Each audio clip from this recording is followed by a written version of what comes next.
And welcome to a Smurp video, and today we are looking at another McFarlane Avatar, The Last Airbender from Nickelodeon. And today we are looking at Sokka, which builds, in my mind, the core team. So we have the three core, and then we have,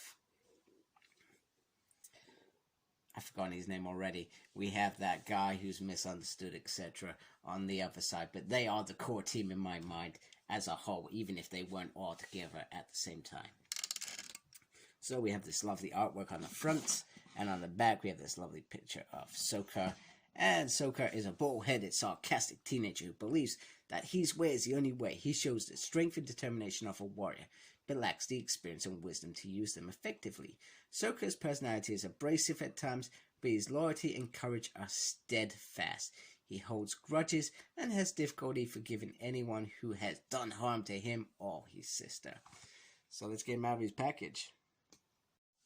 So here is Sokka out of his package, and I already feel like this is actually my favorite looking figure. I actually really do adore what they've done here. Tremendous capturing of the face sculpt with the shaved hair on the side and a little ponytail on the top. Looks absolutely quality. There's some beautiful eyes, and he has that face that he kind of pulls on a regular basis. The rest of the stuff, I mean, let's be honest, it is general clothes, but these do look really, really nice on these figures. He has some lovely boots and the man skirt that goes around. And then on the back, you can see he has the boomerang, and you can actually get the boomerang, and you can actually just, if I'm doing it the right way, you can actually just pop it in there, which I think is absolutely a fabulous idea. Now, I guess my biggest thing with these whole figures, they look absolutely stunning, and worthy of any Avatar fan. Unless you're an Avatar fan and you tell me otherwise, I am saying these are the best looking Avatar figures. But the biggest gripe that I have with these figures is always going to come down to articulation. So he can move his head all the way around, and he can move it a little bit down and a little bit up, but not very much. His arms do go up, but they kind of stop there. And he can go round, but because you've got this bit here, this arm is not going to go all around. This one can. He has no wrist articulation. So if you ever want to do any of those fantastic poses and you need those wrists to turn, it's not happening. But he can twist his elbow around. And you can poke it up just a little bit down. In terms of the legs, he can do the splits, but it's going to look weird because he's got this weird man skirt here. Not that the man skirt is weird, that's not what I meant. I meant it makes it look weird when you put him in the splits.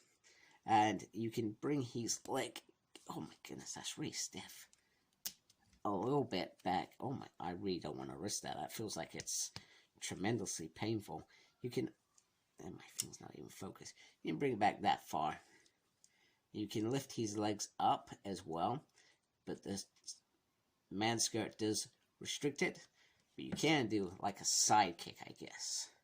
Oh, that feels horrible. I'm not a fan of that.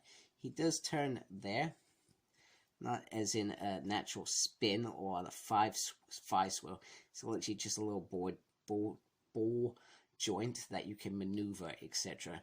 And then once again, nothing on the feet. So these are things, like I said, that hinder this figure completely. Other than that, he can hold his little boomerang thing and go play fetch. If you wanted to do that. But he does stand up better than Aang, for example. Aang, I found, was really weird. I couldn't get him into a nice position. But you can stand this figure very, very well. Oh, and sorry, before I forget, because we know I'm going to forget it, he does twist there, which actually is pretty awesome. There we go. So let's bring in the Avatar figures as well, the other Avatar figures.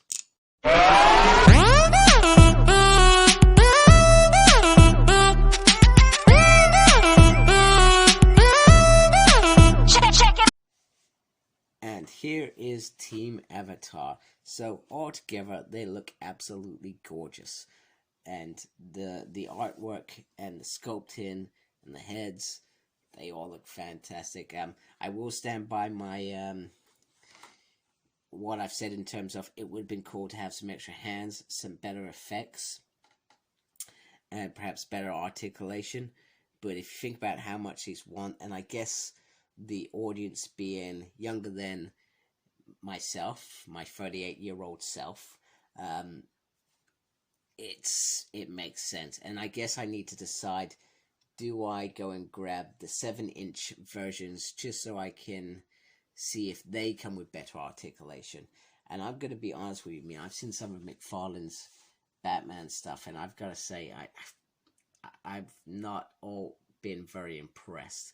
But that's not me, and that's not me dishing on Mr. McFarlane. He's a legend anyway. I'm just saying that these would have been an amazing figures if the articulation, and we're not talking much, we're talking wrist rotation, thigh swivel, and movement on those feet so you can pose better. It would have been great. I'm not sure what difference you could have done with these, because these are very important. So maybe there was a different material, maybe even cloth would have done the job just as well. But I guess all these things factor into costs when you design these things. So I guess a lot of things have to come from that. But other than that, Sokka himself is a very, very good figure, and I really liked his character as well. I thought he was a great character. So kudos. If you like my crap, please subscribe to my channel. I really appreciate that. And make sure you take care of yourself and embrace the geekiness. Goodbye.